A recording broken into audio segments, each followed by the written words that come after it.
এই চিংড়ি মাছের মাথা কি তোমরা ফেলে দাও? তবে চিংড়ি মাছের মাথা কিন্তু তোমরা ফেলবে না।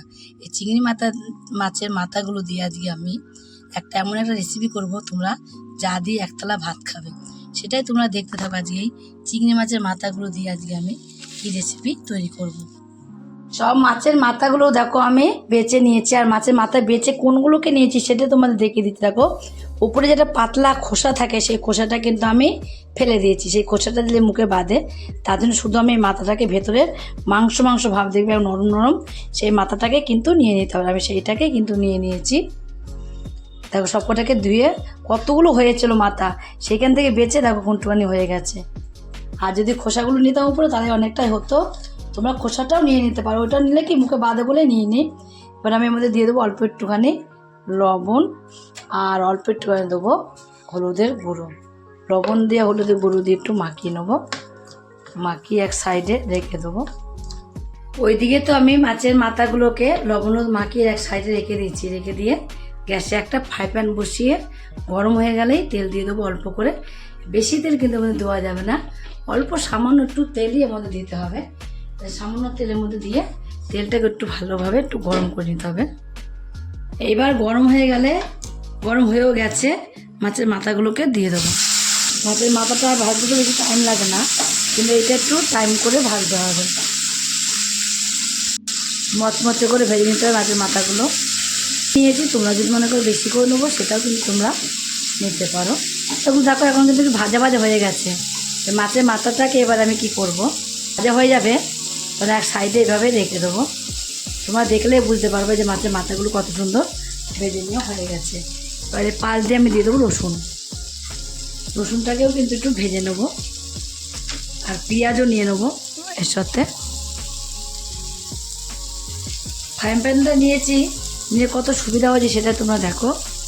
একদিকে পেঁয়াজ, একদিকে রসুন, আর একদিকে তোমার মাছের মাথা তুলে ফেলবো এক সাইডে রেখে। তেলটাকে ভালোভাবে ঝরিয়ে নেবো।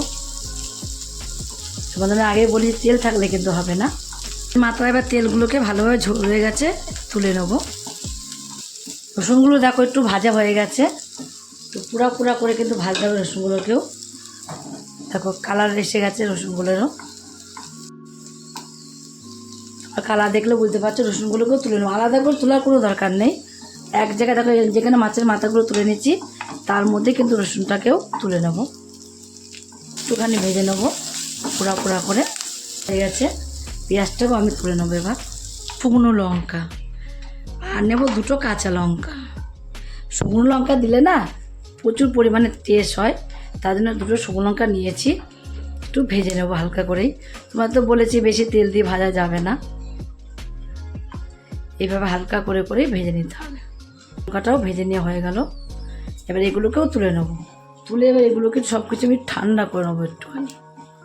এবার আমি দেখো একটু ঠান্ডা করে নিয়েছি, ঠান্ডা করে শিলের মধ্যে নিয়ে নেবো। তোমরা কিন্তু মিক্সি জারেও দিতে পারো, কেন মিক্সি জারে দেবো না বলো তো? মিক্সিতে মিক্স করলে একরকম হয়, আর তোমার শিলে বাটলে একরকম হয়। শিলে বাটলে কিন্তু প্রচুর পরিমাণে টেস্ট হয়, তাই শিলে আমি বেটে নেব। একটা বাটা দিয়েছি, দেখো একটা বাটা দিয়ে কতটা মিক্স হয়েছে দেখো, আর একটা বাটা দিলে পুরো মিক্স হয়ে যাবে। বেটে নেওয়া দেখো কমপ্লিট হয়ে গেল। শিলে বেটেছি বলে কত সুন্দর দেখো মিক্স হয়েছে, আর এত সুন্দর মিক্স হয়েছে কি বলবো তোমাকে, হাতে দিলে পুরো মিলিয়ে যাচ্ছে, এত সুন্দর মিক্স হয়েছে শিলে দিলে। এবার এর মধ্যে আমি লবণ দিইনি। প্রথমে যখন আমি মাছের মাথাটা ভেজে নিয়েছিলাম তখন কিন্তু সামান্য একটু লবণ আমি এর মধ্যে দিয়েছিলাম, আর এখন অল্প একটু লবণ আমি এর মধ্যে দেবো। যেহেতু অল্প নিয়েছিলাম, আমি বেশি লবণটা প্রথমেই দিইনি, মাছের মাথা লবণ দিয়েছি বলে। একটু কাঁচা তেল দেবো এর মধ্যে দিয়ে আমার একদম কমপ্লিট হয়ে গেল। তোমরাও কিন্তু এইভাবে একদিন মাছের মাথা, চিংড়ি মাছের মাথা তৈরি করে খেয়ে দেখবে। যদি রেসিপিটা তোমাদের কাছে ভালো লাগে, আর তোমরা যদি ফেসবুক থেকে দেখো ফলো করে দেবে, যদি ইউটিউব থেকে দেখো ইউটিউবের চ্যানেলটি সাবস্ক্রাইব করে দেবে, পাশে থাকা বেল আইকনটা প্রেস করতে ভুলবে না, তাহলে নতুন রেসিপিগুলো তোমাদের কাছে তাড়াতাড়ি পৌঁছে যাবে। আমার চ্যানেল নতুন বন্ধুই থাকো, সাবস্ক্রাইব করেনি প্লিজ সাবস্ক্রাইবটা করে দেবে, সবার আগে তোমাদের কাছে নোটিফিকেশন ঢুকে যাবে। ছোট্ট করে লাইক করো, কমেন্ট করো, শেয়ার করো। নমস্কার বন্ধুরা, দেখা হবে আবার পরের রেসিপিতে।